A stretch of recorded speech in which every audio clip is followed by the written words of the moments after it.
ምክንያቱም ይሄ ለትውልዱ ትምህርት ሆኖ በቃ መነኮሳት እንግዲህ ያው በየትኛውም ቦታ ይኖራሉ የሚል ነገር እንዳይመጣ መነኮሳት መኖሪያ ገዳም ነው፣ ከተማ ነው፣ ገጠር ነው የሚሉ አንዳንድ ሰዎች አሉ።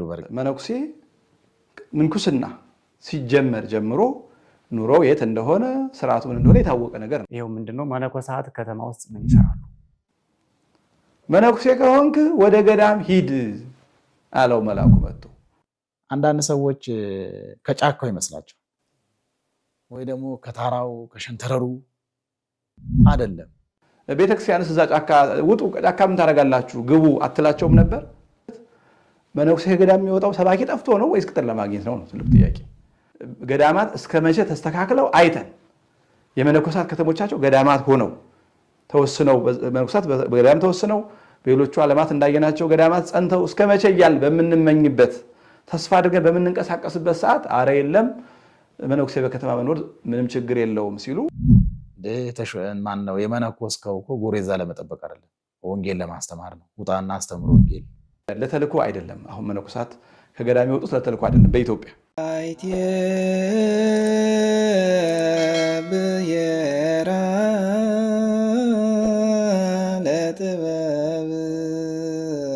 በስመ አብ ወወልድ ወመንፈስ ቅዱስ አሐዱ አምላክ አሜን።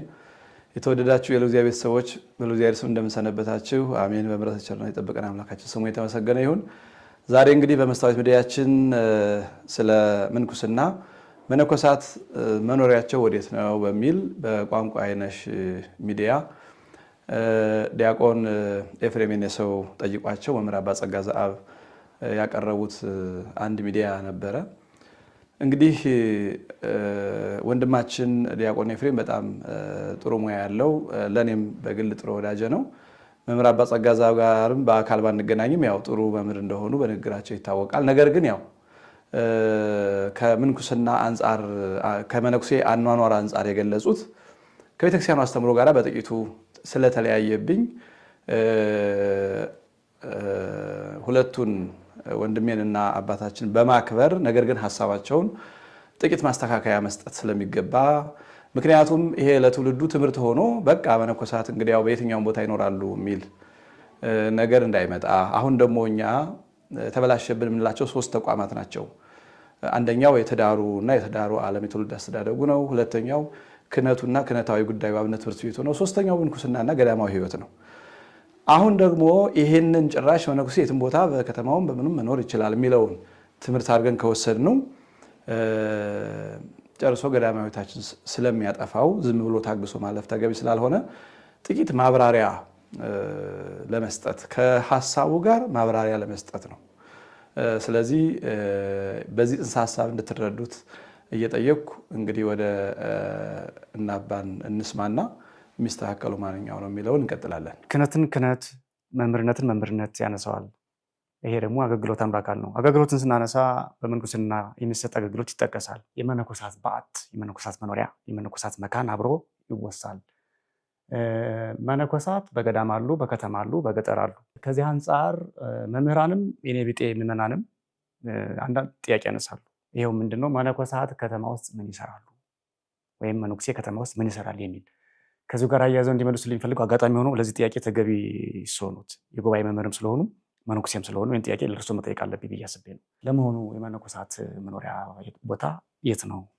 ገዳም ብቻ ከሆነ ከተማ ውስጥ ምን ይሰራሉ መነኮሳት ለሚሉ ወገኖቻችን ምላሽ ይሰጡልን በዚህ አጋጣሚ። በጣም ጥሩ። በመጀመሪያ ክርስትና በጊዜ በቦታ በሁኔታ የሚወሰን አይደለም። በእኛ ሀገር ግን እንደዛ ነው። በቦታ ስልህ የሆነ ሰው ከከተማ ትንሽ ፈቀቅ ብሎ ወደ ገዳም ሲሄድ መንፈሳዊነት ይንተከተክበታል። ወደ ከተማ ሲመጣ ደግሞ ስጋዊነት ይሰለጥንበታል። በጊዜ ደግሞ ስልህ ክርስትና በጊዜ አይደለም ስልህ በጾም ወቅት ወይ ደግሞ በወርሃ ጾም ሰውን ታየዋለህ። ጥፍሩን ያሳድጋል፣ ፀጉሩን ያንጨባርራል፣ አዳፋ ይለብሳል፣ ትሁት ይመስላል በጾም ወቅት። ጾሙ ሲፈታስ በሁኔታ ደግሞ የምልህ ክርስትና ህይወት ከሁኔታ በላይ ነው። ሁኔታ ክርስትና ህይወትን አይቆጣጠረውም። ክርስትና ህይወት ወይ ደግሞ መንፈሳዊነት ወይ ደግሞ እግዚአብሔራዊነት ማንነቶችን ሁኔታዎችን ሙሉ ይቆጣጠራል። ቅዱስ ጳውሎስ እንደተናገረው መንፈሳዊ ሰው ይመረምራል እንጂ አይመረመርም ባለው ሐሳብ መንፈሳዊነት ሁኔታዎችን ሙሉ ይቆጣጠራል። ሁኔታዎችን ሁሉ ያያል፣ ሁኔታዎችን ሁሉ ያጠናል። እንደ ሁኔታዎቹ አይኖርም፣ ሁኔታዎቹን ግን መስመር ያስይዛል። የኛ ህይወት ግን በአጭሩ በጊዜ በቦታ በሁኔታ የተወሳሰበ ነው። መልካም እንግዲህ ያው ከድምጻቸው እንደሰማነው የወንድማችን ዲያቆን ኤፍሬም የኔሰው የጠየቁት ትክክለኛ ጥያቄ በጣም መልካም መጠየቅ ያለበት ጥያቄ ነው። እውነት ለመናገር መጠየቅም ያለበትን አካል በትክክል ጠይቀዋል። መምህር ናቸው እንዳለው ከተማም ነው ያሉት፣ መነኮስ ናቸው።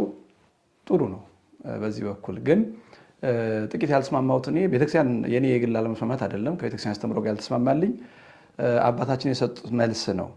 ምንድነው የመጀመሪያው የወንድማችን ጥያቄ መነኮሳት በከተማ ነው በገዳም ነው የሚኖሩት በሁሉም ቦታ ነው ወይስ እንዴት ነው ሲላቸው የጀመሩት ክርስትና በሁኔታ በጊዜና ቦታ አይወሰንም ነው። ክርስትናና ምንኩስና የተለያዩ ነገሮች ናቸው።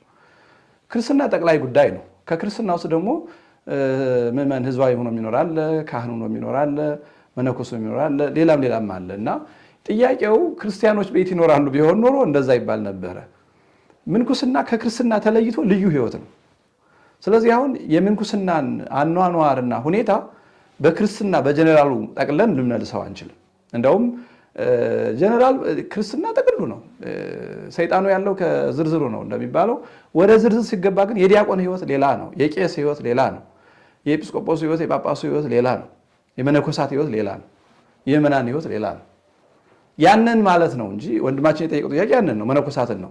ግን ክርስትና እንዳጠቃላይ አዎ ክርስቲያን የትም ቦታ ይኖራል፣ በማንኛውም ሁኔታ በማንኛውም ጊዜ ይኖራል ክርስቲያን። መነኮስ ደግሞ ከዚህ የተለየ ነው እና ይሄንን ከክርስትናን ምንኩስናን ክርስትና በሚል ዲፋይን ባያደርጉት መልካም ነበር የሚል ሀሳብ መጀመሪያ ያለኝ። ምክንያቱም ምንኩስና ማለት ከክርስትና ውስጥ የተለዩ ክፍሎች ወደ ተለየ ቦታ በተለየ አኗኗር የሚኖርበት ህይወት ነው እንጂ እንደ ማንኛውም ክርስቲያን አይደለም መነኩስ የሚኖረው እና አንዱ እሱ ነው። ሌላኛው ብዙም ዳይጸ ልሳኑን ያን ያህል ለማስተካከል ብዙ አልፈልገውም፣ ግን እንዲያው ለኋላው ለምንኩስናው ስለሚያግዘን ለመጠቆም ያህል ነው። ለምሳሌ በጊዜ በቦታ ብለው ሲገልጹ በቦታ አንዳንድ ሰው ከከተማ ወጣ ሲል መንፈሳዊ ይሆናል፣ ወደ ከተማ ሲወጣ ኃጢአት ያየልበታል ብለው የገለጹት አለ። ለማንኛውም ሰው ነው የገለጹት። ለመነኮሳት ሲሆን ግን ምን ሊጸና እንደሚችል ደግሞ እግረ መንገዱን መሰመር አለበት። ይሄን ባልንበት አንደበታችን መነኮሳት ከተማ ይኖሩ ካል እንዴት ነው አንድ ዓለማዊ ሰው ቢያንስ ዓለማዊ ስንል ያው አግብቶ ትዳር ይዞ የሚኖር ሰው ከከተማ ሲወጣ ንጽህና የሚሰማው ወደ ከተማ ሲገባ ኃጢአት የሚሰማው ከሆነ ያላገባ ሰው ምን ሊሆን ይችላል የሚለውን በደንብ አስምሮ መያዝ ጥሩ ነው። ሌላኛው እንግዲህ በምንኩስና በኩል ደግሞ ወደ ምንኩስና ገብተው የሚሉትን ደግሞ የመነኮሳት መኖሪያ ገዳም ነው ከተማ ነው ገጠር ነው የሚሉ አንዳንድ ሰዎች አሉ። በእርግጥ ገዳም ማለት ምን ማለት ነው? ሀሳቡ እሱ ነው። ከገዳም የወጣ መነኮስ ከባህር እንደወጣ አሳ ነው ይባላል። አንዳንድ ሰዎች ከጫካው ይመስላቸው ወይ ደግሞ ከታራው ከሸንተረሩ አይደለም። ከገዳማዊ ሐሳብ፣ ከገዳማዊ ሕግ፣ ከገዳማዊ ስርዓት ይወጣ ማለት ገዳማዊ ሕግ አለው። እከሌማ ገዳማዊ ነው ይባላል አይደል? እከሌ አለባበሱ ገዳማዊ ነው፣ አነጋገሩ ገዳማዊ ነው፣ ኑሮው ገዳማዊ ነው ማለት ገዳማዊ የሚባል ሕግና ስርዓት አለው ለመነኮሳት።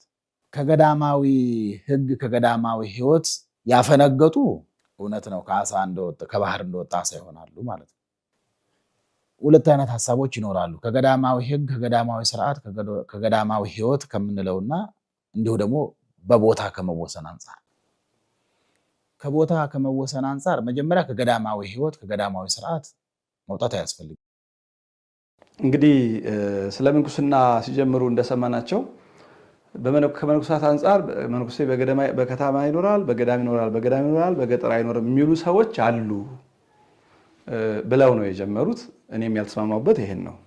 ምክንያቱም መነኩሴ ምንኩስና ሲጀመር ጀምሮ ኑሮው የት እንደሆነ ስርዓቱ ምን እንደሆነ የታወቀ ነገር ነው። አሁን እንደ አዲስ ከሺህ ዘመናት በኋላ እንደ አዲስ ተነስቶ የሆኑ ሰዎች ይላሉ አይባልም። እንደውም ከገዳም የወጣ መነኩሴ ከባህር የወጣ አሳ ነው ይባላል ሳይሆን መጽሐፈ ንጉሳት ያለ ነገር ነው። መጽሐፈ ንጉሳት ያለ ነገር ይባላል አይባልም፣ ይላል መጽሐፉ ነው የሚባለው። ምክንያቱም ይሄ መጽሐፈ ንጉሳት ያለ ነው።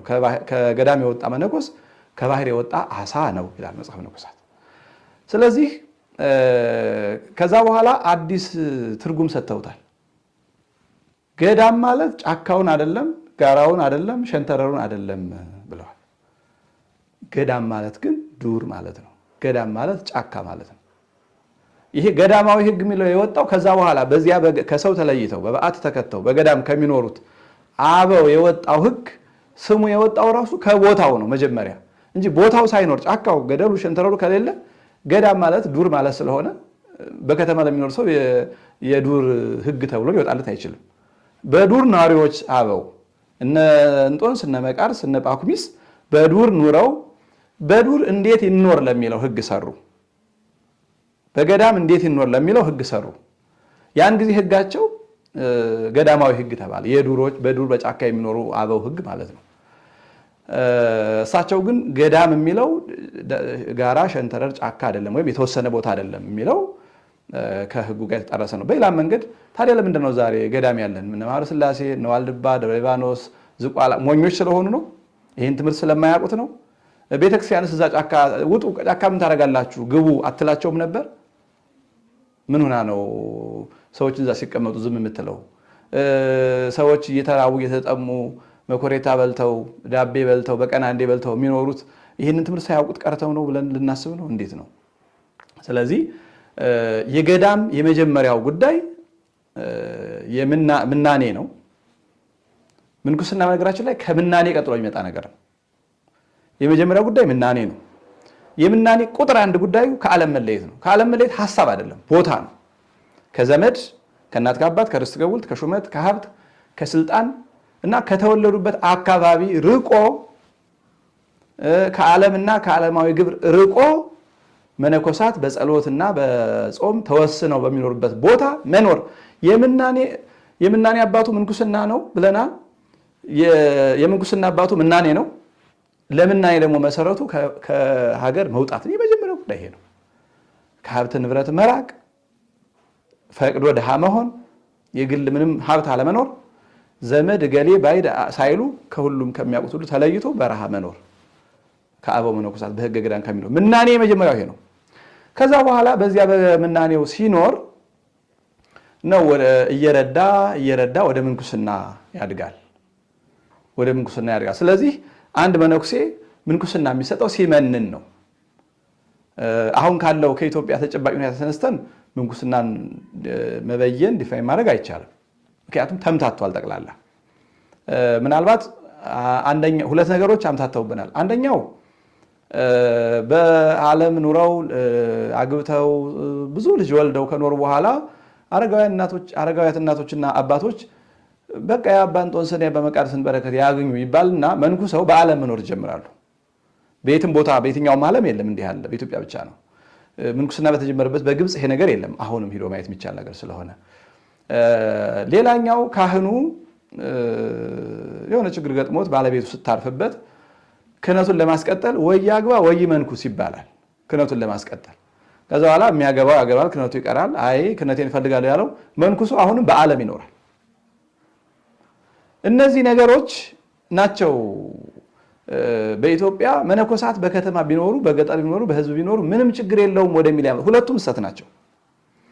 ሚስቱ የሞተችበት ካህን ይመንኩስ ከተባለ ያው መንኖ ነው። ምንኩስና ከምናኔ ነው መወለድ ያለበት እንጂ ዝም ብሎ የሚጫን ነገር አይደለም። ወይም እንደ ስልጣነ ክህነት የሚሾም አይደለም። ስልጣነ ክህነትም የሆነ መስፈርት ያስፈልገዋል። በተለይ ምንኩስና ከምናኔ ለመነነ ሰው የሚሰጥ ጸጋ ነው እና ስለዚህ ላልመነኑ ሁለት አካላት ልጅ ወልደው ኑረው ሲያረጁ ለሚመነኩሱና ሚስቶቻቸውን በሞት ላጡ ካህናት እየተሰጠ ሲመጣ እነዚህ በከተማ ሲኖሩ ይሄ እንደ በጎ ልምድ ተወሰደና ከዚያ በኋላ ከመነኑትም እየወጡ የደብረ አለቃ፣ የደብረ ጸሐፊ፣ ሰባኪ፣ አጥማቂ ሌላም የቢሮ ሰራተኛ መሆን መጣ በኢትዮጵያ። አሁን ከዚህ ተነስተን አይደለም ምንኩስና ዲፋይን የምናደርገው። አሁን ከሆነው አይደለም ከተሰራበት ህግ ተነስተን ምንኩስና የጀመሩትና አባ እንጦንስ እንዴት አድርገው ነው? እነ መቃርስ እንዴት አድርገው ነው? እነ ጳኩሚስ እንዴት ነው የኖሩት? ነው እኮ ምን እና አባ ጳውሊ እንዴት ነው የኖሩት? የምንኩስና ጀማሪዎች እነዚህ ናቸው። አባ እንጦንስ እኮ ፍጹም ልትሆን ብትወድ ያለህን ሁሉ ሽጠህ ተከተለኝ የሚለውን የወንጌል ቃል ሰምቶ ነው መጀመሪያ የወጣውና በቃ የእናት አባቱን ገንዘብ ሽጦ ለድሃ ሰጥቶ በከተማ አቅራቢያ የሆነ ቦታ ለብቻው ተቀመጠ። አራያ የሚሆነው ስላጣ ማለት ነው። ከዛ በኋላ ኦ እንጦኒ ለመኮን ከመነኮሰ ሁርሃ በገዳም አለው። ገዳም ቦታ እኮ ነው ይሄ። መነኩሴ ከሆንክ ወደ ገዳም ሂድ አለው መልአኩ መጥቶ። ከዚያ በኋላ እሱ ራሱን እየገሰጸ ኦ እንጦኒ ለመኮን ከመነኮሰ ሁርሃ በገዳም እያለ ደረቱን እየደቃ በጣም እጅግ ርቆ ሰውም ምንም ድምፅ አራዊትም ከማይሰማበት ውሃም ሳርም ምንም እንዲሁ ህይወት የሌለበት ደረቅ ተራራ ውስጥ ነው ወደ ዋሻ የገባው አባ እንጦንስ። ከዛ በኋላ ምንኩስና የተጀመረው በዚህ ጊዜ ነው። እንግዲህ የምንኩስና ጀመረው አባ እንጦንስ ነው። በዚያው ዘመን ደግሞ አባ ጳውሊን አግኝቶታል። እሱ አባ ጳውሊ ደግሞ በአንድ በኩል እንዲሁ በረሃ ገብቶ የኖረ ሰው ነው። ስለዚህ ጀማሪዎቹ የመጀመሪያ የጀመሩት በቦታ ነው። ከዚያ በኋላ በቦታ ከኖሩ በኋላ አኗኗሩ የመነጨው ከዛ ነው። በቦታ ተወሰኑ። አባ እንጦንስ በቦታ ተወሰነ። ከዚያ መልአኩ ጾር ጸናበት። እንግዲህ በቦታ ተወስኖ እንኳን ጸንቷል። ለወጣኒ መናኝ ቦታ መልቀቅ ማለት ወንዶቹ መነኮሳት ወንዶቹ መናኞች ሴት አይተው ሴቶቹ መናኞች ወንድ አይተው እንዳይፈተኑ የሚለብሱ የሚበሉ ጓደኞቻቸውን አይተው እንዳይፈተኑ ሹመቱ ሽልማቱን የዚህን ዓለም ሁሉ ነገር አምሮት ነው የዚህ ዓለም እና ከዚያ መራቅ ነው የመናኝ መጀመሪያው። ለወጣኒ የመጀመሪያው በቦታ መለየት ነው። አባ እንጦንስም አባ ጳውሊም አባ መቃርስም ያደረጉት ይሄንን ነው። በቦታ ተለዩ።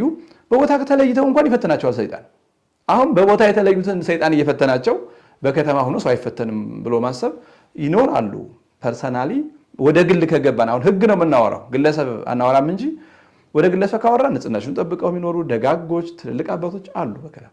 ግን ምንም ይሁን ምን በከተማ መኖራቸው የግል ደግነታቸው አያስመሰግናቸውም ገዳምን ስለለቀቁ። ስለዚህ እዛ ሆነው ይፈተናሉ። ተፈትነዋል አባቶቻችን። አባ እንጦንስን ፈትኖታል። ውጣ የሚል ከዛ በኋላ እንግዲህ ልውጣ እንጂ ብሎ ሲያስብ መልአኩ ጠዋት መጥቶ ሰሌን እየታታ ታየውና እንዴ ምንድን ይሄ ነገር ብሎ ቆሞ ሲለየው ብሎ ማየት ጀመረ። ከዛ በኋላ ያችን ሰሌን እየታታ ቆይቶ የነግ ጸሎት ሰዓት ሲደርስ ብድግ ብሎ ጸሎት አደረገ። እየሰገደ አሁን ስማያት የደገመ 12 አሁን ስማያት 36 ስግደት ሰገደ በነግ። ከዛ ቁጭ ብሎ ሰሌን ይሰራ ጀመር። የዚህ ሰው የመጨረሻ ሰላይማ አልሄድም ብሎ እቃውን አስቀምጦ ቁጭ ብሎ ያየዋል። 3 ሰዓት ሲደርስም እንዲሁ ተነሳና ደግሞ ያችን 36 ስግደት 12 አሁን ስማያት ተደረሰ። 6 ሰዓት 9 ሰዓት 11 ሰዓት ወደ መጨረሻ ላይ ኦ እንጦኒ ከመከመዝ ግበር ወከመከመዝ ንበር፣ እንዲህ እየሰራህ እንዲህ እያደረክ ኑር፣ እንዲህ ኑር አለ። መልአክ ነው ይሄን ነገር ያመጣው። ከዛ በኋላ እንደዛ እያደረገ መኖር ጀመረ። ተገብሮ ያስፈልጋል ማለት ነው። በሰባቱ ጊዜያት መጸለይ ያስፈልጋል የሚለውን አሳየው መልአኩ። ከዛ በኋላ እና አባ እንጦንስ እና አባ መቃርስ በተለይ አባ ጳኩሚስ ነው በዋናነት የሚታወቀው የገዳምን አኗኗር የመነኮሳትን አኗኗር፣ አመጋገብ፣ አለባበስ ስርዓት የሰራው ጳኩሚስ ነው። የመጀመሪያው ስርዓተ ጳኩሚስ ይባላል። ኋላ እና አባ ቅዱስ ባስልዮስም ሕግ አወጥተዋል። በተለይ ግን ጳኩሚስ በጣም የታወቀ ነው። በዚህ እስካሁን ድረስ በአባቶቻችን በየገዳሙ የሚገኘው ስርዓተ አበው ስርዓተ ጳኩሚስ የሚል መጠሪያም ያለው እነሱ ናቸው። እነሱ ዋናው የገዳማቸው ሕግ መነኩሴ ከገዳም አይውጣ ነው። አሳ ከባሕሩ እንደወጣ እንደሚሞት መነኩሴ ገዳሙን መልቀቁ በቃ የሞተ ያደርገዋል።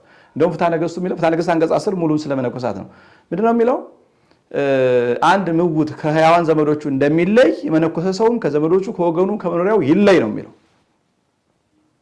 ይለይ ነው የሚለው። ስለዚህ ይህንን አሁን በይባላል ባይገልጹት አባታችን አንደኛ አሁን ለጉዳዩ እንግዳ ናቸው ማለት ያስቸግራል። የተማሩ ሰው ናቸው። ያልሰሙት ነገር በስርዓተ መነኮሳቱም ያልሰሙት ነገር የለምና ከሆነ ዘንድ መጥፎ ነገር እንዳያበረታታብን ይባላል የሚሉ ሰዎች አሉ ብለው ባይገልጹት የገዳማ ሕይወት ጥንቱንም ገዳም የሚለው ከቦታ የመጣ ነው። ቅዱስ ሲኖዶስም አዲስ ሕግ ያወጣለትም ለዚህ የታወቀ ነገር ነው። አሁን ሀገሪቱም ቤተክርስቲያኗ ምዕመናኑ እያዘነ ነው የሚገኘው። መነኮሳት ወደ ከተማ በመፍለሳቸው ቦታቸውን ለቀው ገዳማት ተፈተው መኖራቸው ህዝቡም ሁሉም እያዘነ ነው የሚገኘውና አንዳንድ ሰዎች ይላሉ የሚለውና ገዳም ማለት ዱር አይደለም የሚለው ከቤተክርስቲያን አስተምሮ አንጻር መስተካከል የሚገባው ስለሆነ ነው ማለፍ የሌለብኝ እንጂ እኔ የማከብረው ወንድሜ የማከብራቸው አባቴ ናቸው።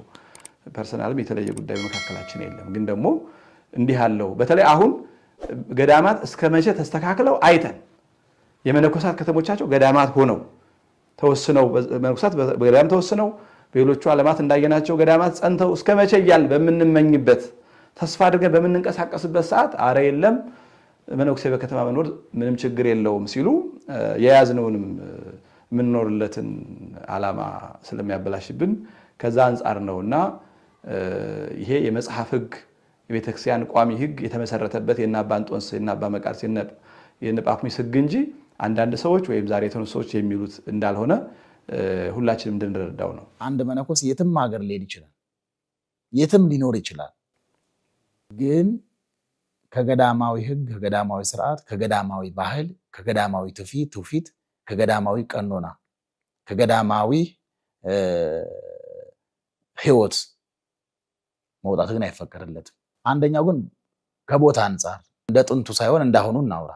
አሁን ላይ ከከተማ ወጥ ያሉ ገዳማት አሉን። ያሉትም ገዳማት እንደነ ሲና በረሃ አይደሉም። ወይ ደግሞ የሴት ድምፅ የማይሰማበት ድምፅ አራዊት የሌለበት እንስት ላምና ተባይት ከብት የማይገባበት አይደለም። አሁን እንደዛ ዘመን ማሰብ አንችልም። በዓትን ወስኖ ከመኖር አንጻር ደግሞ መነኮሳት በበዓት ተወስነው እንዲኖሩ ደግሞ ይታዘዛሉ። ከገዳምስ ከቦታ ከመወሰን አንጻርስ መውጣት ይችላሉ ወይ ለሚለው ጥያቄ አዎ ይችላሉ ነው። መነኩሴ የግድ በገዳም ይኖር አይባልም። መነኩሴ በየትኛውም ቦታ መኖር ይችላል። አሁን ከቤተክርስቲያን አስተምሮ አንጻር ነው። መነኩሴ በዓለም መነኩሴ በከተማ አይኖርም። አያሰናብቱት፣ በዓለማውያን መካከል እንዲኖር አያሰናብቱት ብሎ ፍትሐ ነገሥቱ አንቀጽ 10 አስቀምጦ ሶስቱ መጽሐፈ መነኮሳትም በዝርዝር የሚናገሩት ይሄንን ነው። ግን ከዛ በኋላ ምን የሚል ጨመሩበት? ከሕገ ገዳም ከስርዓተ ገዳም አይውጣ እንጂ የትም ቦታ መኖር ይችላል። ሕገ ገዳም ቁጥር 1 በሕገ ገዳም በገዳም መኖር ነው። ሌላው ቀስ ብሎ ነው። የገዳም ትልቁ ሕግ ቢያንስ ገዳሙን አለመልቀቅ። በገዳም መነኮሳት ይፈተናሉ። ግን ተስፋ የሚያደርጉት በቃ እንዳሻው ቢያንስ ገዳሜን ካላስለቀቀኝ በኃጢአት ጥላቸው ይታገላቸዋል፣ በደዌ ይታገላቸዋል፣ በምኑም በዘመድ ፍቅር ይታገዛቸዋል፣ ዘመድ ይናፍቃል። ያ ሁሉ ሲታገላቸው እያለቀሱ በቃ ቢያንስ ገዳሜን ካላስለቀቀኝ ተመስገን ነው። በአካል ያሉ መነኮሳት እንደዛ የሚሉ ናቸውና ሕገ ገዳም፣ ስርዓተ ገዳም፣ የገዳም ትውፊት፣ የገዳም ቀኖና የሚባለው ቁጥር 1 በገዳም መኖር ነው። ሌላው ከዛ በኋላ የሚመጣ ነገር።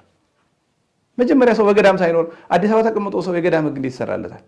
ሐዋሳ፣ ደሴ፣ ባህር ዳር ተቀምጦ አንድ ሰው እንዴት የገዳም ሕግ ይሰራለታል? ማል ከተማ ቁጭ ብሎ በከተማ ላለ ሰው የጫካ ገዳም ማለት ዞሮ ዞሮ ትርጉሙ ዱር ጫካ ስለሆነ 4 ኪሎ ላለ ሰው የጫካ ሕግ የገዳም የበረሃ ሕግ እንስራላ አይባል፣ ነውር ነው።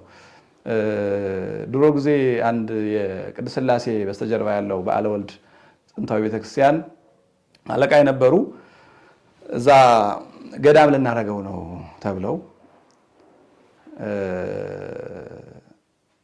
ንጉሱም ጳጳሳቱም ያማክሯቸዋል። ገዳም ልናደርገው ነው ብለው ከዛ በኋላ መቼም እሳቸው እንዳይቆጥ ተብሎ እስኪ ይንጡ ምን ይላሉ? ገዳም ልናደርገው አስበናል አሉ። እንደ የሆነው ሲሆን እንዴት ብላችሁ ልትጠሩት ነው? መቼም 4 ኪሎ ብሎ ገዳም የለ አሉ ይባላል። አሁን ከተማ ተቀምጦ ገዳም አይባል ነውር ነው። ስለዚህ በየትም ቦታ ይኑር ሕገ ገዳም ይጠብቅ የሚለው ነገር አያስኬድም። የመጀመሪያው የሕገ ገዳም መጠበቅ ማለት በገዳም መኖር ነው። በበዓት ተከቶ መኖር ግን ይላል። በበዓት ማለት በነገራችን ላይ በበዓት መከተት ደግሞ በገዳም ከመኖር ትንሽ ይበልጣል። በከተማ አይደለም በበዓት መከተት ማለት። በገዳም ኑረው በምናኔ ኑረው በጋራ በማህበር እያገለገሉ ኑረው እድሜያቸው ገፋ ሲል ደግሞ አባታችን በጉልበትህ በእውቀትህ ወጥተህ ወርደህ ያገለገልከን ይበቃናል፣ በበዓት ተከተህ በጸሎትህ ብቻ እርዳን ይሉታል መናንያኑ። በበዓት ተከተው የሚኖሩት ደግሞ ከምናኔ በላይ ከዛው ከመነኮሳቱም ጋር ከሰው ሳይገናኙ ብርሃነ ፀሐይ ሳያቸው ቤት ዘግተው ጽዋ ውሃና ጥሬ የተሰጣቸው የሚኖሩ ናቸው። ደግሞ እነዛ ይለያል። ደግሞ ያ የባህታውያን ነው ማለት ነው። የመናኞች ደግሞ በቦታ መወሰን ነው። በበዓት አይከተቱም። መናኞች በበዓት አይከተቱም ማለት ይሰራሉ፣ የዕደ ጥበብ ውጤቶች ይሰራሉ፣ መጻሕፍት ይጽፋሉ፣ ቅርጻ ቅርጽ ይቀርጻሉ፣ ከብት ያረባሉ፣ ያርሳሉ፣ ይቆፍራሉ፣ አትክልት ከፍ ሲል እንደ ግብፃውያንና እንደ ሌሎቹ ደግሞ ፋብሪካ ይሰራሉ። ይወጣሉ ይወርዳሉ፣ ወደ ዓለም ግን አይመጡም። በበዓት መከተት እንዲሁም የባህታውያን ነው እንጂ በከተማ አዲስ አበባ ላለው ቤቱን ዘግቶ እንደሚውለው አይነት ነገር አይደለም። እና እዚህም ላይ አባታችን እንደገና ቢያዩ ጥሩ ነው። ምክንያቱም የትም ቦታ መኖር ይችላልም አይባልም። እንዴት ብሎ ነው ስርዓተ ምንኩስናው ከገዳም እንዳይወጣ አንድ በስጋ የሞተ ሰው ከእናት ከአባቱ ከሕያዋን ዘመዶቹ እንደተለየ መነኩሴም ከዘመድ ከወዳጁ ተለይቶ ይኑር እያለ ይችላል ማለት የአንድ ሰው ሕግ ነው የሚሆነው እንጂ ቤተክርስቲያን ቋሚ ሕግ አይደለም። እና ሕገ ገዳም፣ ቀኖና ገዳም፣ የገዳም ትውፊት የሚባለው ቁጥር አንዱ የሕጎቹ ሁሉ የበላይ በገዳም መኖር የሚለው ነው። ሌሎቹ ከዛ በኋላ የሚመጡ ናቸው። በምን ምክንያት ከተባለ በአንቀጸ መነኮሳት አንቀጽ 10 ላይ ወይኩኑ ጉባኤ አሃው አዝላፊያነ ጾም ወጸሎት ወአንቦተ መጻሕፍት ወበኩሉ መልእክት ክነታዊት ወስጋዊት ይላል። ምን ማለት ነው? መነኮሳቱ በጾምና በጸሎት የተጉ ይሁኑ ካለ በኋላ ቅዱሳት መጽሐፍትን በማንበብና በማጥናትም የተጉ ይሁኑ። ወበኩሉ መልእክት ክህነታዊት ስጋዊ ወመንፈሳዊ፣ ክህነታዊ ስራ በሆነው ማስተማር፣ ማጥመቅ፣ ማቁረብ፣ በዚህ በአገልግሎት ከበዓታቸው በተልእኮ ሊወጡ ይችላሉ። ስጋዊ ደግሞ መልእክት ደግሞ አለ። ስጋዊ ተልእኮ የሚባለው ማረስ፣ መቆፈር፣ መደጎስ፣ ተግባር ቤት እንጀራ መጋገር፣ ልብስ መስፋት፣ አትክልት መኮትኮት፣ አትክልት መትከል፣ ለገዳሙ የሚያስፈልገውን ሙሉ ስጋዊውን ስራ በመስራት ደግሞ ለተልእኮ ደግሞ የሚንቀሳቀሱ አሉ። መነኮሳት ከገዳም ወጥተው ወደ ከተማ የሚመጡበት በሁለት ጉዳይ ነው። አንደኛው ለተልእኮ ወንጌል ለማስተማር፣ ንስሐ ለመስጠት፣ ስጋው ደግሞ ለማቁረብ፣ በጠቅላላው ግን የእግዚአብሔርን የመንግስት ወንጌል ለማዳረስ በተልእኮ የሚወጡ አሉ። እንግዲህ አሁን ፍትሐ ነገሥት አንቀጽ 10ን ጠቅሰውልናል አባታችን። ወይኩኑ ጉባኤ አሃው አዝላፋያነ ጾም ወጸሎት፣ በጣም ጥሩ ጥቅስ ነው የጠቀሱት። እንግዲህ ፍትሐ ነገሥቱን አላዩትም ብዬ አላስብም። እኔ ፍትሐ ነገሥት አንብቤ ነው እንጂ በወንበር አልተማርኩም። ግን እኔ አንብቤ አይቼዋለሁ፣ እሳቸው ተምረዋል። ወይኩኑ ጉባኤ አሃው የሚለውን ምን ብሎ ነው ትርጓሜያችን የሚተረጉመው? በገዳም ተሰብስበው በገዳም ተወስነው የሚኖሩ መነኮሳት እኮ ነው የሚለው። ጉባኤ የሚለው ተጋብኦ ስለሆነ ጥቅሱ ራሱ እንደዛ ነው። በገዳም ተወስነው በገዳም ተሰብስበው የሚኖሩ አሃው መነኮሳት፣ አሃት መነኮሳት ጾምንና ጸሎትን የሚያዘወትሩ ይሁኑ፣ መጻሕፍትን ዘወትር የሚመለከቱ ይሁኑ ይልና ከዛ በኋላ ተልእኮውን ስጋዊ መንፈሳዊ የሚለውን ተልእኮ ደግሞ እሳቸው ወደ ውጭ አወጡት። ስጋዊና መንፈሳዊ ተልእኮን እዛው በገዳም ነው የሚያደርገው ለመነኮሳት። መንፈሳዊ ተልእኮ ሰዓታት መቆም፣ ኪዳን ማድረስ፣ መቀደስ እዚያው ገዳም ውስጥ። ስጋዊ ተልእኮን ጥሩ አድርገው ተርጉመውታል። እግዚአብሔር ይስጥልን። እዛው ለገዳሙ ቤተ እግዚአብሔር ዳቤ መጋገር፣ ቀሚስ መስፋት፣ ቆብ መስፋት፣ አልባሳት መስራት፣ አትክልት መኮትኮት፣ እንጀራ፣ ይሄ ከብት መጠበቅ፣ ማንኛውንም ለገዳም የሚያስፈልገውን ነገር። ይሄኛውን እንደውም የገዳም ብለው የተረጎሙ እሳቸው አቃንተው ነው የተረጎሙ በጥሩ ሁኔታ። መንፈሳዊው ግን ወደ ከተማ ያወጣቸዋል ያሉት ካህናቱ ምን ይሰራሉ? ቀሳውስቱ ምን ይሰራሉ? ይሄ ቀሳውስቱ ስራ ነው። ለማስተማር ለማጥመቅ ከሌለ ካህን በጠፋበት ሰዓት በተለየ ተልእኮ ሊወጡ ይችላሉ። አጥምቀው ልጅነት ሰጥተው ንስሐ ሰጥተው ወደ ገዳማቸው ሊመለሱ በከተማ ሊኖሩ አይደለም። 20 ሺህ 30 ሺህ ሊቀጠሩ አይደለም። የብሩ ብዛት ማነስ ማተር አያደርግም። ግን ተቀጥረው ፔሮል ላይ ፈርመው በብዙ መከራ አመልክተው ስራ ቀጠሩ ብለው ደሞዝ በአካውንታቸው ሊያከማቹ አይደለም። ከዛ ጋር አይገናኙ። ነገር ግን ምዕመናንን የሚያጠምቃቸው ጠፍቶ ሃይማኖታቸው የሚነግራቸው ጠፍቶ የጠፉ ካሉ ሂደው ያንን ተልእኮ ፈጽመው ወደ ገዳማቸው ይመለሳሉ። ደግሞ አላውያን ባሉበት ሂደው መከራ ተቀብለው እንደና አቡነ ተክለ ሃይማኖት ታግለው ከአላውያን ጋር አሳምነው ወደ ገዳማቸው ይመለሳሉ። ከዛ ውጭ ግን መልእክት መንፈሳዊት ክህነታዊት ባለ ጊዜ በቃ የገዳም መነኮሳት በሙሉ ወጥተው ከተማ ይቀድሳሉ ማለት ግን አይደለም። ወጥተው ከተማ ያጠምቃሉ፣ ንስሐ ልጅ ይዘው ይኖራሉ ማለት አይደለም።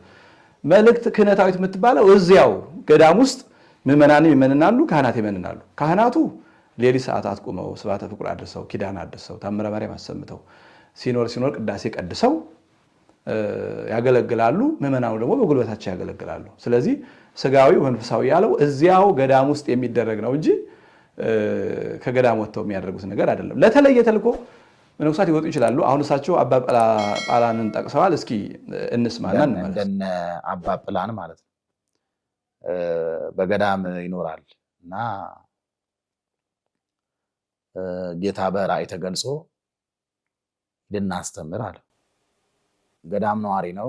በትህርምት በጾም በጸሎት ነዋሪ ነው። ገዳም ላይ በማር ይስሐቅ ላይ ምዕራፍ 1 ላይ ያለ ታሪክ ነው። ሂድና ወጥተህ አስተምር አለው ይላል። አንዱ የመነኮሳት ህይወት ድሪቶ ለብሶ አንደበቱን ድዳ አድርጎ ለክብረ ወንጌል ለመንግስተ ወንጌል ሳይተጋ ዝም ብሎ መኖር አይደለም። ወንጌል ማስተማር ነው። ስጋው ደግሞ ማቁረብ ነው። ንስሐ መስጠት ነው። የእግዚአብሔርን መንግስት ማስፋት ነው የምንኩስና ስራው። እና ይሄ መነኮስ ምን አለ? አይ ጌታ ሆይ እኔ ለማስተማር ስወጣ የኔን ዕውቀት አይቼ የምዕመናኑ አላዋቂነት፣ የኔን ንጽህና አይቼ የምዕመናኑ ርኩሰት ተመልክቼ እንዳልታበይ የትዕቢትን መንፈስ አስወግድልኝ አለው ይላል። በል እንግዲያውስ ደረትህ ላይ እጅን ጫን አድርገው አለው ይላል። እጁን ደረቱ ላይ ትከሻው ላይ ማለት እጁን ትከሻው ላይ አኑሮ ወደ መሬት ቢጥለው የአንበሳ ደቦል ያህል እየተጎማለለ ከሰውነቱ ሲወጣ ታየ ይላል። የትዕቢት መንፈስ። በዚሁ አጋጣሚ እኔ ገዳም እያለሁ አሁን ስማቸውን መጥቀስ አያስፈልግም፣ በቅዳሴ መምህርነት አስተምር ነበረ እና ተማሪዎችን ሰብስቤ እያስተማርኩ ጠሩኝ። ብዙ ጳጳሳት ሆነው ነበር የመጡት እና እስኪ አንተ አሉኝ። አቤት ምን እየሰራ ነው እዚህ አሉኝ። እንደዚህ እያስተማርኩ። አይ እያስተማርክ አይመስለኝም አሉ። የበለጠ ግን ለመስራት የበለጠ ለቤተ ክርስቲያን አገልግሎት ለበለጠ ወንጌል ለማስፋት መማር አለብህ፣ ማስተማርም አለብህ ብለው ይቆጡኛል እዛው ገዳም ላይ እና እምቢ ስላቸው እንዲያውም ምን አሉ? ማን ነው የመነኮስከው እኮ ጎሬዛ ለመጠበቅ አይደለም ወንጌል ለማስተማር ነው፣ ውጣና አስተምሮ ወንጌል እንዳሉ ይህን አስታውሳለሁ። እንደዚህ ሁሉ መነኮሳት ለተልእኮ ይወጣሉ ነው በአገልግሎት። ዛሬ በከተማ ላይ የምታያቸው መነኮሳት በቅዳሴ በወንጌል በማስተማር በማጥመቅ በተልእኮ የወጡ ናቸው ብዬ እኔ አምናለሁ። እኔ በዛ ልክ ስለሆነ የራሴ ህይወትን ማቀው። ከዚህ ጋር በተያያዘ መፈራረጅ አያስፈልግም። እንግዲህ አባ ጳላንን ጠቅሰው አባ ጳላን ያው እግዚአብሔር ውጣ እናስተምር ብሎት ነው የወጣው። ይሄ እንግዲህ ያው መምህራን በታጡበት ጊዜ ምዕመናን በጠፉበት ጊዜ የሚደረግ የተለየ ልዩ ተአምር ነው። ሰይጣነ ትዕቢትን እንዲወጣለት አድርጎታል። መምህር በጠፋበት ነው። አሁን አዲስ አበባ 10 ምናምን ሰባኪ ይገኛል አንድ ደብር ላይ ማለት ነው። ይሄ ማንም ህዝብ የሚያውቀው ነው። 10 እስከ 14 15 ሰባኪ አንድ ደብር ላይ ባለበት መነኩሴ ገዳም የሚወጣው ሰባኪ ጠፍቶ ነው ወይስ ቅጥር ለማግኘት ነው? ትልቅ ጥያቄ። እንደው እኮ አሁን መነኮሳቱ ከተማ የገቡት መነኮሳት ምዕመናንን መርዳት ቢሆን ኑሮ ገጠር ላይ እናገኛቸው ነበር። አሁን ከገዳም የሚወጡ መነኮሳት የምናገኛቸው አዲስ አበባ ዝቅ ሲል የክልል ከተሞች ነው እንጂ ወረዳ ከተማ ላይ እንኳን አናገኝም። ወረዳ ከተማ ላይ ሊቀ ካህናቱ እንኳን ቄስ ነው የሚሆነው። ደብረ አስተዳዳሪው የወረዳ ሊቀ ካህናቱ ቄስ ነው፣ መርጌታ ነው። ስለዚህ መነኮሳቱ የሚገኙት የት ላይ ነው? ከዞን ጀምሮ ወደ ክልል ከተሞችና ወደ አዲስ አበባ ነው።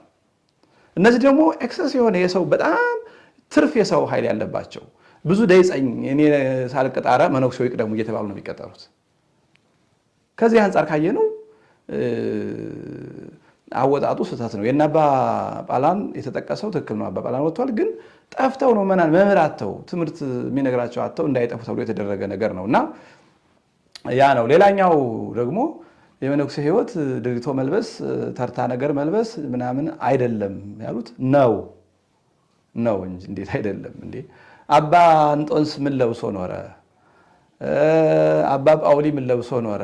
አባ ጳውሊ ለብሷት የነበረችው ሰሌን ከሰሌን የተታታች ቀሚስ አባ ጳውሊ ሲሞት ለአባ እንጦንስ ሰጠው እና አባ እንጦንስ ወስዶ ለቅዱስ አትናቴዎስ እስክንድርያዊ ሰጠው ለፓትርያርኩና በጣም ስለሚያከብረው አባ ጳውሊን አባ እንጦንስ ቅዳሴ ሲቀድስ በዓመት ክህነት ሲሾም ያችን የሰሌን ልብስ ይለብሳት ነበር። ጌጠኛ እኮ አይደለች። ማር ይስሐቅ ጌጠኛ ልብስ አትልበስ ይላል። ጌጠኛ ልብስ ከለበስክ እበልጣለሁ ለልብሴ ስትል ላይ ያስቀምጡኝ ማለት ያምራሃል። ተርታ ልብስ ለብሰህ አልባሌ መስለህ ኑር ነው። ለዛ ነው የመነኮሳት ልብስ ቀለም ሁሉ የተወሰነ። በእኛ ሀገር ነው አንዱ አረንጓዴ ይለብሳል፣ አንዱ ሰማያዊ፣ አንዱ ብሉ ብላክ፣ አንዱ ሮዝ፣ አንዱ ምናምን የለም። እንዲህ አለ በኢትዮጵያ ዝብርቅርቅ ብሎ ነው እንጂ በሌሎች ዓለማት መነኩሴ ወይ ሲቀድስና ስጋው ደግሞ ሲቀበል ነጭ ለብሳል፣ ካልብሳ ጥቁር ነው የመነኩሴ ልብስ። በእኛ ሀገር ገዳም አለ ወይ ጥቁር ነው ወይ ቢጫ ነው። ጥቁርና ቢጫ ነው። ቢጫ እንኳን እንደል በማይገኝበት አባቶቻችን አቡጀዴውን በቀረጥ ነክረው ከለሩን ነጭነቱን አጥፍተው ይጠቀሙታል። አሁን በዋልድባ ገዳማት አብዛኛው መነኩሴ ያለባበሱ ይታወቃል። ስለዚህ የመነኩሴ ልብስ ወይ ጥቁር ወይ ቢጫ አለዚያም ደግሞ ይሄ ወይባ የሚባለው ምንድነው የቀረጥ ሲገባ የሚሰጠው መልክ አለ፣ ደብዘዝ ያለ ቡናማ ነገር የሆነ ያንንም ቀረጡ እንደዛ ቀለም ስለሚሰጣቸው። ከዛ ውጭ ግን የተፈለገውን አይነት ከለር መልበስም አይቻልም እና ተርታ ልብስ ለብሶ መኖር አንዱ የምንኩስና ሕግ ነው፣ የምናኔ ሕግ ነው። ምናኔ ስለሆነ ምናኔ እኮ ማለት የመልከጼዴቅ በዘመነ ብሉይ በሕጋዊ የነበረው መልከጼዴቅ ዳባ ልበስ አለው ነው የሚለው። ዳባ ልበስ ድሪቶ ማለት ነው። የላመ ጣማ አትቅመስ፣ ከሴት አትድረስ፣ ፀጉርን አትላጭ ምናምን ብሎ ነው የነገረው። ስለዚህ ይህንን አደለም ብለው መናገሮት ጥሩ አደለም በእውነቱ። ምክንያት ከተማረ ሰው አሁን ይሄ ካልተማረ ሰው ቢነገር ምንም አይደለም። ከተማረ ሰው ከትልቅ አባት ግን ይሄ ሲነገር በጎ ስላልሆነ ነው መናገር እንግዲህ የግድ ያለብኝ እኔም እና ተርታ ልብስ ለብሶ መኖር ራሱ አንድ የመነኮሳት እንትን ነው ሕግ ነው። ከዛ በኋላ መነኮሳት የሚወጡት ለተልኮ ነው የሚለውን ቅድም ብየዋለሁ። ለተልኮ ይወጣሉ፣ ግን አስፈላጊ ሆኖ ሲገኝ ነው። ለተልኮ አለመሆኑን የምናውቀው ግን በእርግጠኝነት አሁን ያለው መነኮሳት የወጡበት ምክንያት ወጥተው የሚቀመጡት አዲስ አበባ፣ ከዛ ቀጥለው የክልል ከተማ፣ ከዛ ቀጥለው ዞን፣ ከዞን በታይ መነኩሴ የለም። እንደ አልፎ አልፎ መግቢያ ያጣ ነው። አንድ መጥተው የሚቀጠሩበት መንገድ ነው ያለው። ተፈልገው ከዚህ ገዳም ና ተብሎ ምናምን አይደለም። ወጥተው መከራ አይተው ባካችሁ ብለው ለፍተው ነው ቅጠር የሚያገኙት። ጠይቀው አመልክተው ተንከራተው ተርበው ተጠምተው ነው። ይህንን ለተልኮ ነው። ቀዳሽ ሞልቶ በመቶ የሚቆጠር ካህን ባለበት ቦታ አሁን ለቅዳሴ ወጡ ማለት ምን ማለት ነው? በነገራችን ላይ መነኮሳት መጻሕፍትን የሚያጠኑትም ወጥተው ከተማ ለመስበክ አይደለም። ቅዱሳት መጻሕፍት መጀመሪያው የሚጠኑት ለጥናትና ምርምር አይደለም፣ ለመናገርም አይደለም። የመጀመሪያው ሕይወት ለማድረግ ለመኖር ነው። ስለዚህ በገዳም የሚኖሩ መነኮሳት መጻሕፍትን የሚያነቧቸው የሚማሯቸው ሊዋሃዷቸው ሊኖሯቸው ነው እንጂ ግድ መናገር ስላለባቸው ብቻ አይደለም። አሁን ቅድም እሳቸው እንደገለጹት እሳቸው ጥሩ በገዳም እየኖሩ ጥሩ መምህር ነው እየኖሩ ብፁዓን አበው ሄደው አንድ አባት ለምን ትቀመጣለህ ጉሬዛ ልትጠብቅ አይደለም የመነኮስከው አሉኝ። አሁን ይሄ ስህተት ነው፣ የሊቀ ጳጳሱ ነው ስህተቱ፣ እሳቸው አይደለም። አንዱም ጊዜ የምንለው እኮ ይሄን ነው። ብፁዓን አባቶች ለምንድን ነው ዝም የሚሉት? መነኮሳት ሲወጡ ለምን ዝም ይላሉ? አንዳንዶቹ ደግሞ ራሳቸው ቀስቅሰው ለምን ያወጧቸዋል? መነኮሳቱን ደህና የመነኑትን መነኮሳት አውጥተው ከተማ ያስገቧቸዋል። ልክ እሳቸው እንዳስገቧቸው ማለት ነው።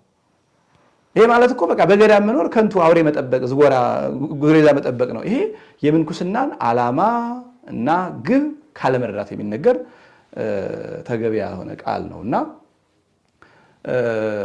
መነኮሳት መጻሕፍትን ያጠናሉ፣ ይጽፋሉ፣ ይደጉሳሉ። ግን እዛው በገዳማቸው ሆነው ሊኖሩት ነው።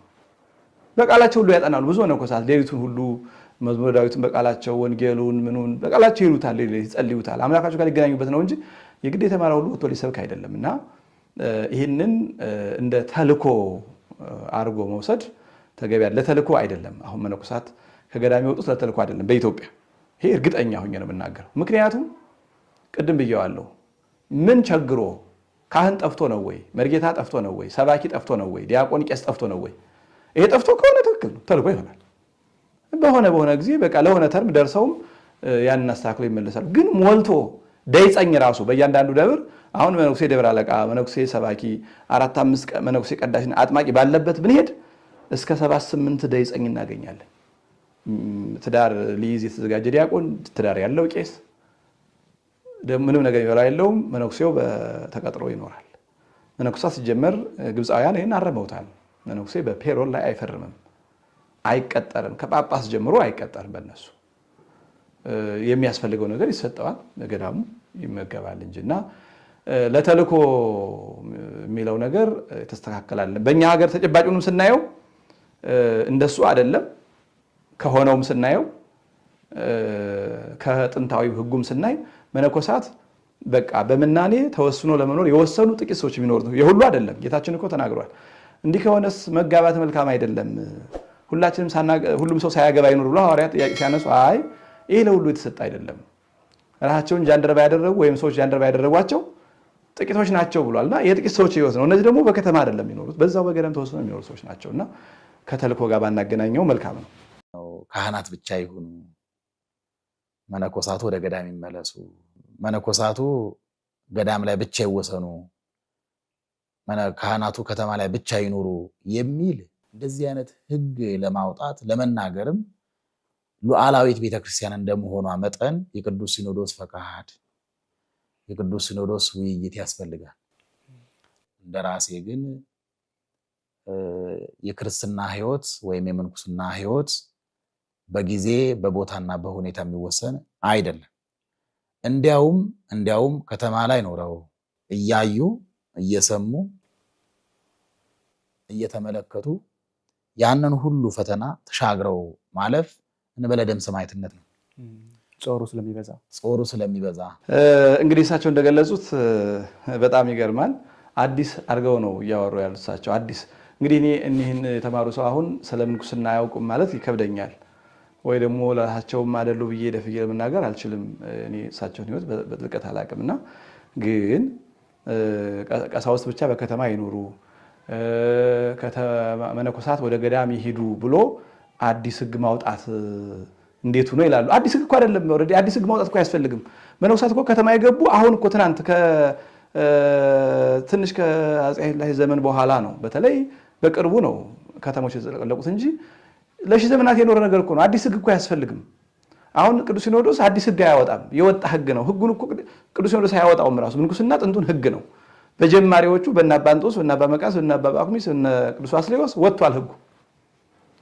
ህጉን መፈጸምና ማስፈጸምና አለማስፈጸም ነው። አሁን የኛ ሲኖዶስ እንወቅሳለን። አባቶቻችን እንደው ባይገባንም ከፍለን እንወቅሳለን። የምንወቅስባቸው ብፁዓን አበው ህገ ገዳሙን እያስጠበቁ አይደለም፣ መነኮሳት ከተማ ሲፈልሱ ዝም እያሏቸው ነው።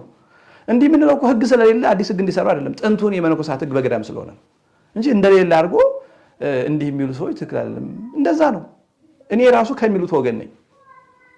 ቤተክርስቲያን እንደዛ ስለሆነ ትምህርቷ ህጋውያን ባለትዳሮቹ ገዳም አይኖሩም፣ በዓለም የሚኖሩት በዓለም ያለውን ምዕመናን ያገለግላሉ። መነኮሳት ደግሞ በገዳም ይኖራሉ።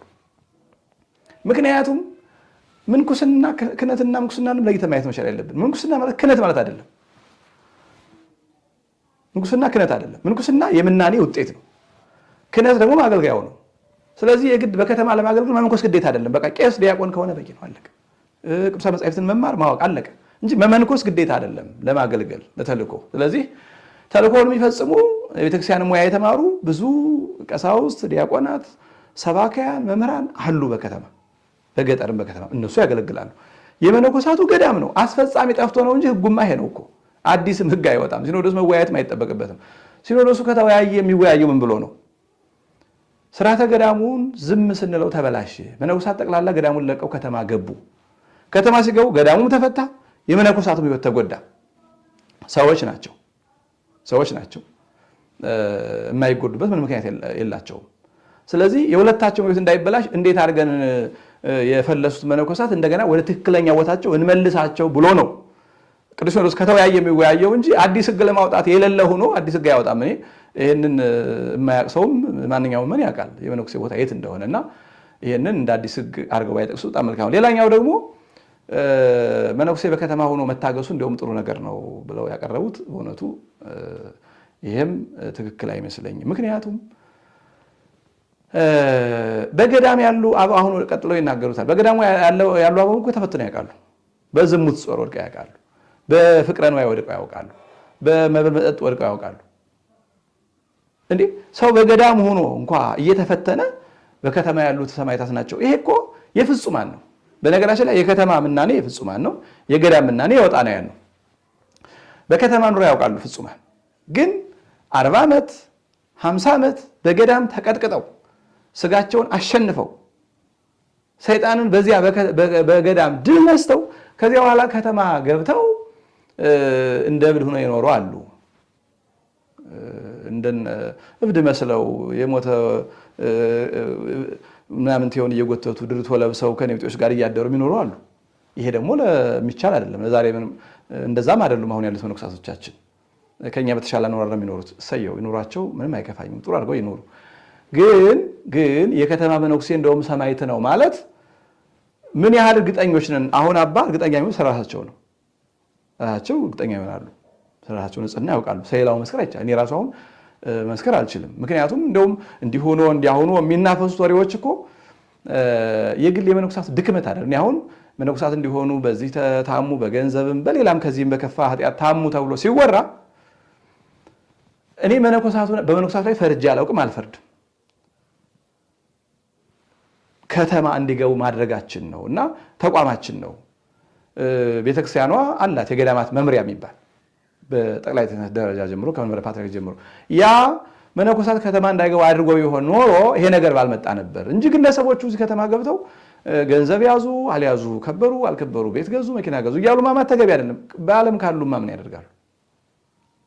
ከተማ ገቡ በኋላ ሳይገቡ እዛው ቦታ እንዲወሰን ማድረግ ነው እንጂና ራስን እንደ ፍጹም ማየትም ይሆናል። በወጣኔነት ከተማ ተቀምጦ ምንም አልሆንም እኛ በንጽህና ነው የምንኖረው ማለት ራስን እንደ ፍጹም ማየት ይሆናል። እንዳልኩት በከተማ ብዙ መነኮሳት ይኖራሉ፣ ብዙ ደጋጋቦ ይኖራሉ፣ ንጽህና ጥብቅ ይኖራሉ፣ ደግሞ ድቀት የሚያገኛቸው ይኖራሉ። እነዚህን አሁን የግለሰብ ድክመት ወይ የግለሰብ ጥንካሬ አይደለም የምናየው እኛ። መጀመሪያውኑ ከገዳም መውጣት አንድ ህገ ገዳምን መጣስ ነው። ሁለተኛ 20-30 መነኮሳት ከተማ ገብተው ከነዛ 2-3ቱም ቢወድቁ ለእኛ ጉዳት ነው፣ ለእነሱም ጉዳት ነው፣ ለገዳሙም ጉዳት ነው። እንደዛ አድርጎ ማየት ነው እንጂ እንደው ዝም ብሎ እንደቀላል ነገር መነኮሳት በከተማ መኖራቸው እንደውም ሰማዕታት ያደርጋቸዋል ማለት ይሄ እንደ ምጽድቅም ስለሚቆጠር በጎ አይሆን። ከጥንቱ ቤተክርስቲያን ግን ስንመለከት ድምፅ አራዊት ብቻ ያለበት፣ የአራዊት ድምፅ ብቻ የሚሰማበት፣ ነቃማይ ውሃ የሌለበት፣ ልምላሜ እጽ ማለት የለሰለሰ እንጨት የማይገኝበት ቦታ ላይ የኖሩ ግን ኃጢአትን ያደርጉ ነበረ። ዲያብሎስ ይፈትናቸው ነበረ፣ ይጥላቸው ነበረ። በመጽሐፈ መነኮሳት የምናየው ብዙ ታሪክ አለ። እንግዲህ አሁን ይኸው ጥሩ አድርገው ገለጹት። በነቃማይ ልምላሜ እጽ በሌለበት፣ ሰው ዘመድ የሚበላ የሚጠጣ በሌለበት ሆነው ሰይጣን በኃጢአት ይጥላቸው ነበር አሉ። አዎ ትክክል ነው። ያው ግን እዚያው መልሰው ንስሐ ገብተው ራሳቸውን አድሰው ይኖራሉ። ታዲያ አሁን አዲስ አበባ ከተማ ገብቶ ሰው ወይም ሌሎች ከተሞች ኑሮ ሰይጣን አይፈትነውም ችግር የለውም ይባላል ወይ ነው? የእኛም እኮ ጥያቄ ይሄ ነው። በገዳማቱ ነው እየተፈተኑ በመከራ እያዩ እድሜ ልካቸውን ይኖራሉ እያልን የምንተርክ ሰዎች መነኮሳት በከተማም በአሜሪካም በአውሮፓም በየትኛውም ቢኖሩ ችግር የለውም ማለት እንዴት ነው አንድ የሚሆነው? እና ይሄ በእውነቱ መልሰው ራሳቸው መለሱት። እንግዲህ አሁን በከተማ ገዳም ላይም ሰይጣን ይጥላቸው ነበር፣ ይፈተኑ ነበር፣ ኃጢአት ይሰሩ ነበር ብለው ገለጹት። ሰይጣን ገዳም ላይ ከፈተነ ታዲያ ወንዱ ሴት እያየ ከሴት ጋር እንዲህ እኛ እኮ ጉደኞች ነን። ከገዳም የመጣው መነኩሴ ና የከተማ ሴት አጥምቅ ብለን ሴቶቹን ልብሳቸውን አስወልቀን ና አጥምቅ የምንል ሰዎች ነን። ይሄ አሁን መልአክ አይደለም ሰው ነው። የማይፈተንበት ምን ምክንያት አለው? ሌላም እና አሁን ጥሩ አድርገው ገለጹት። በገዳም ያሉት ይፈተናሉ። እኔ የምምለው እዚህ ነው። በገዳም ያሉ ከተፈተኑ በከተማ ያሉትማ ምን ያህል ይፈተኑ ነው። አሁን ለዚህ ለሚዲያ ስለማይመጥን ማለት ነው። ለዛ ነው ምንኩስና በጊዜና በቦታ በሁኔታ መወሰን አይደለም። ምንኩስና ህይወት ደስ የሚል ህይወት ነው። ሙሉ ጊዜ ለእግዚአብሔር የምትሰጥበት ህይወት ነው። አንዳንድ ሰዎች ምንኩስና ህይወት ኃጢአት የማይሰራበት ይመስላቸው፣ ድክመት የሌለበት ይመስላቸው። ምንኩስና ህይወት እንደ ሰው እየወደቀ እየተነሳ ግን ሙሉ ጊዜውን ሙሉ ህይወቱን ለእግዚአብሔር የሚሰጥበት የተቀደሰ ህይወት ነው። በተጋድሎ የሚኖርበት ሙሉ ጊዜውንም ህይወቱንም ሁሉንም ነገሩ ለእግዚአብሔር ሰጥቶ የሚኖርበት የተቀደሰ ህይወት ነው። ያውም ደግሞ የትሩፋት ህይወት ነው። ሰው በወልደ እግዚአብሔር አምኖ ንስሐ ገብቶ ስጋው ደሙ ተቀብሎ ዳዊት ደግሞ መጽደቅ ይችላል። መነኮሳት ግን ጭማሪ አላቸው። ምንድነው ጭማሪያቸው? በወልደ እግዚአብሔር ያምናሉ፣ ንስሐ ይገባሉ፣ ስጋው ደሙ ይቀበላሉ። ከዚህ በላይ ግን ጭማሪ ነው። ጭማሪው ምንድነው? ትሩፋቱ ሰማዕትነትና ምንኩስና ይቀበላሉ። ተጋድሎ አላቸው። ሶስት ነገር። ምንኩስናቸው ማለት ሙሉ ጊዜያቸው ለእግዚአብሔር ይሰጣሉ። ሚስት ልጆችን ትተው ተጋድሎ ከፍትወታት እኩያት አጣው ጋር ይጋደላሉ። ሰማዕትነት ደግሞ ከአላውያን ነገስታት ጋር ሲጋፈጡ ስለ ሃይማኖታቸው ይኖራሉ ማለት ነው። እና በከተማ የሚኖሩ መነኮሳት ጸብአ አጋንንቱን እንዲሁም ደግሞ ኩያት ፍትወታት አጣውን እያዩ ሙሰኝነቱን እያዩ ዘረኝነቱን እያዩ ዝሙቱን እያዩ ስካሩን እያዩ የኃጢአትን ብዛ ኃጢአትን እየተመለከቱ እየተሻገሩ ማለፍ ለነሱም መንበለ ደም ሰማዕትነት ነው። በዚህም ሆነ በዛ ግን በከተማ የሚኖሩ አውሮፓ በለው ካናዳ፣ አዲስ አበባ በለው አፍሪካ ያሉ በሀገሩ ሁሉ የተሰማሩ መነኮሳት በተልእኮ የተሰማሩ እንግዲህ የምንኩስናን ሕይወት በተወሰነ መንገድ በጥሩ ገልጸውታል። አዎ ምንኩስና ሕይወት አንድ ሰው መነነ ማለት አይወድቅም ማለት አይደለም። ይሄ እውነት ነው። የተቸገርነው አሁን ኃጢአት የማይሰራበት ነው የሚል አስተምሮ የለም አላዋቂ ካላለው በስተቀር። በቤተክርስቲያን አስተምሮ የምንኩስና ሕይወት አንድ ሰው ምንም ኃጢአት ሳይሰራ የሚኖርበት ነው አይደለም የተባለው። በገዳም የሚኖርበት ነው። ኃጢአት ቢሰራም ጽድቅ ቢሰራም የሚኖረው በገዳም ነው። በገዳም እየኖረ መውደቅ፣ መነሳት፣ መጣላት፣ መታረቅ ያለ ነገር ነው። ኑሮው ግን በገዳም ነው። በገዳም ነው። እውነት ነው። ሙሉ ጊዜ ለእግዚአብሔር መስጠት ነው። እግዚአብሔር ማገልገያ መንገድ ነው። ከምዕመናን በተለየ መንገድ ምዕመናን ቤት ንብረት አፍርተው ተሹመው ተሸልመው ደመወዝ ኑሯቸው ይኖራሉ። መነኮሳት ደግሞ ይሄ የላቸውም። የግል ሀብት የላቸውም። አሁን የሚጣላብን ይሄ ነው። የግል ሀብት የላቸውም። አንድ ሰው መጥቶ ባህር ዳር፣ ሐዋሳ፣ አዲስ አበባ፣ ድሬዳዋ ከተቀጠረ በወር ውስጥ 20 ሺህ 25 ሺህ በአካውንት እየገባለት ያንን የበላውን እየበላ ያጠራቀመ። መነኩሴ በገዳም ሲኖር በትክክለኛው ገዳም የግል መርፌ ቤሳ እንኳን አይኖረውም። እንደ ማኅበረ ሥላሴ ባለው ገዳም ልብሱን ሊሰፋ ቢፈልግ ከዕቃ ቤት ጠይቆ መርፌ ተቀብሎ ነው። ከተግባር ቤት ጠይቆ እያንዳንዱን ነገር የግሉ ምንም ዕቃ አይኖረውም። የዓመት ልብሱን የሚሰጠው ገዳሙ ነው። የዕለት ጉርሱን የሚሰጠው ገዳሙ ነው። ይህን የሚለው ሀብት የለውም። በከተማ ከኖሩ መነኮሳት ደሞዝ ይጠራቀማል። ከዛ ደግሞ ይቸገራሉ። ቤት መስራት ይኖራል፣ መኪና መግዛት ይኖራል፣ ይህ ሁሉ ይኖራል። የግል ሀብት ይኖራቸዋል ማለት ነው። ግን ችግሩ የግል ሀብት መኖሩ ብቻ አይደለም። መጀመሪያውኑ ገዳም መልቀቁ ችግር ነው። ከዛ ደግሞ ገንዘብ ማፍራት ደግሞ ለምንኩስና አንድ ችግር። ምክንያቱም ምንኩስና ማለት በፈቃድ ድሃ መሆን ማለት ነው። በፈቃድ ወዶ ፈቅዶ ተርታ ሆኖ ራስን ለክርስቶስ አስገዝቶ መኖር ነው። ስለዚህ በምንኩስና በኩል የገለጹ ጦሮ ሆኖ ግን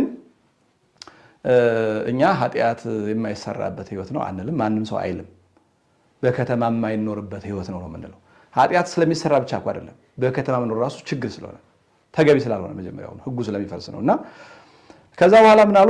በአውሮፓም በአፍሪካም በአሜሪካም በየትኛውም የሚኖረው ለተልእኮ እንደሆነ አምናለሁ። ይሄ በእውነቱ ይሄ እንግዲህ ምንድነው በዚህ በሎጂክ ሃስቲ ጀነራላይዜሽን የሚባል ነገር አለ። ጥሩ ያልሆነ ድምዳሜ ማለት ነው። ዝም ብሎ ጠቅሎ ይሄ ከሆነ በቃ ይሄ ነው ብሎ ባስ ሁሉም መነኮሳት ለተልእኮ ናቸው። እንዲህ አይናችን እያየ ጆሮአችን እየሰማ በስልጣን እየተጣሉ አመልክተው ደይጸንተው ጉቦ ከፍለው ገቡ እየተባለ ሲያበቃ ለተልእኮ ማለት ነው። አውሮፓ አሜሪካማ ጭራሽ በስንት ዘመድ የሚካሄድበት ነው። ኢትዮጵያ ውስጥ የሚገኝ አገልጋይ ቄስ፣ ዲያቆን ማን አውሮፓ በላከኝ ማን አሜሪካ በላከኝ ደጅ እየጸና የሚላክ ካህን ጠፍቶ ነው። የሚላክ ሰባኪ ዲያቆን መርጌታ ጠፍቶ ነው መነኮሳት በዛ የሚሄዱት። ይሄ እንደው አጉል የማይሆን ውግንና ነው ያደረጉት እዚህ ላይ አባ በእውነቱ ከሆነ የማይሆን ውግንና። ምክንያቱም እያወቁት ስለሆነ የተናገሩትም አሁን እኛ ለተልእኮ የወጣ የለንም ከጳጳሳት ውጭ። ለተልእኮ የወጡ ያሉ ጳጳሳት ናቸው። ቤተክርስቲያን ኦፊሻሊ አባ ገሌ ለዚህ ሀገረ ስብከት ሊቀ ጳጳስ ለዚህ ተቋም ኃላፊ ብላ ሹመቻቸው ኦፊሻል የወጡ ያሉን ጳጳሳት ናቸው። በጳጳሳትም በኩል የግብፅ ቤተክርስቲያን በከተማ የሚኖር ጳጳስ የላትም። በአንድ ገዳም የመነኮሰ መነኮስ ሊቀ ጳጳስ ሲሆን መኖሪያው ያው ገዳም ነው የሚሆነው። ሀገረ ስብከት ያስተዳድራል፣ ግን መኖሪያው እዛው ገዳም ነው። አመጋገቡም እዛው ገዳም ነው። ይህን እንኳን ሚስ አድርገናል እኛ። ይሁንም ከተባለ ግን ቢያንስ ኦፊሻሊ ለተልእኮ ወጡ የምንላቸው ጳጳሳት ናቸው እንጂ ከዛ ውጭ ያለው የቀሳውስትን ስራ ተጋፍተው፣ የመርጌቶችን ስራ ተጋፍተው፣ የሰባክያንን ስራ ተጋፍተው ስራና ብር ገንዘብ ለማግኘት የወጡ ናቸው እንጂ ለተልእኮ የወጣ የለንም። እና እንደዛ አድርጎ መጠቅለሉን እሳቸው እኮ ለተልእኮ ሊሆን ይችላል የወጡት። ምክንያቱም እንዳሉት ሊቀ ጳጳሱ ናቸው ለትምህርት ለአገልግሎት ያወጧቸው። ግን ሁሉ እንደዛ ግን አይደለም። ጳጳሱ ሊቀ ጳጳሱ ፈቅዶላቸው ደብዳቤ ጽፎላቸው ቀድሳችሁ አስተምራችሁ አቅርቡ ብሎ የፈቀደላቸው ናቸው እንጂ እንደ አንዳንዶቹ ቀንበር ሰበር አይደሉም ነው። እንግዲህ አንዳንድ ቀንበር ሰበር አይጠፋም። ያው በሐዋርያት መካከል ይሁዳ አለ አይደል? እንደዚሁም ሁሉ በብዙ ከዋክብት መካከል ፈክቶ የሚያበራ እንዳለ ሁሉ ደግሞ ደብዛዛ ኮከብ አለ። እንደዚሁም በሐዋርያት መካከልም ሐዋርያ ይሁዳ አለ፣ በካህናት መካከልም ደካማ አለ፣ በመነኮሳት መካከልም ደካማ አለ፣ በትላልቅ ደረጃ ያሉትን በአባቶች ዘንድ ደካማ አለ። ደካማውን ግን ነቅሶ አውጥቶ ግን ምንኩስናን ያለ አግባብ መፈረግ ትክክል አይደለም። እንደሰማናቸው አሁን ሁሉም የወጡት ለተልእኮ ነው ብለው ገለጹ። ሊቀ ጳጳስ ጽፎለት እዚህ ቀድሰህ አቁርብ፣ አጥምቅ፣ ንስሐ ስጥ ብሎ ብፁዓን አባቶቻችን ባያደርጉት ምን አለ ምንለውም ለዚህ ነው። ተገቢ አይደለም። ደብዳቤ ከተጻፈ ተገቢ አይደለም። ካህን ጠፍቶ ነው ወይ? የሚያጠምቅ ጠፍቶ ነው? ቀድሶ የሚያቆር ጠፍቶ ነው? ንስሐ የሚሰጥ ንስሐ አባት የሚሆን ጠፍቶ ነው? አይደለም። ደይ የሚጸኑ ካህናት አሉ። እናሳ መነኩሴውን ለመጥቀም ይሄ ከሆነ ስተት ነው። ስለዚህ ተልእኮ አይደለም የሚወጡት ማለት ነው። ከዛ ደግሞ በምን ገለጹት? በግለሰብ እኔ ቅድም ብየዋለሁ። አሁን የግለሰብ ጥንካሬና ድክመት እዚህ ውስጥ አይገባም። ብዙ ጠንካራ መነኮሳት በከተማ ውስጥ እንዳሉ እናውቃለን። ግን የግል ጥንካሬያቸው ሕገ ገዳሙን ከመጣሱ ነፃ አያደርገውም ነው። ደጋግ ሊሆኑ ይችላሉ፣ የእውቀታቸው ጠንካራ ሊሆኑ ይችላሉ፣ ንጽህናቸውን ጠብቀው ይኖሩ ይችላሉ። ይሄ የግል ጥንካሬ ነው። ግን ጠንካራውም ሆነ ደካማው ሰው ከገዳም ወደ ከተማ ሲገባ ስተት ተሰርቷል፣ አለቀ።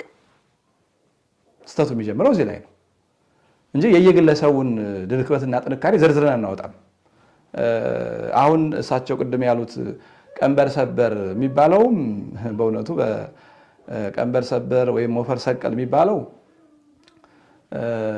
ይሄ አልነበረም።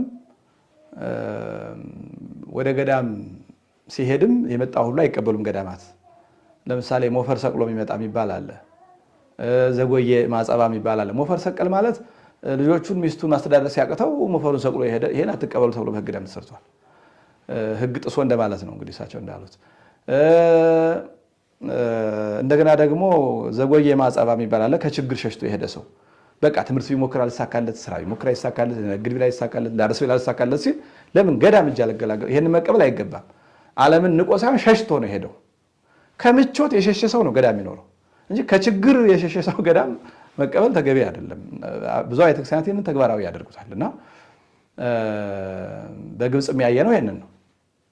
ግብፃውያን ቢያንስ ሚኒመም እንደው ዝቅተኛ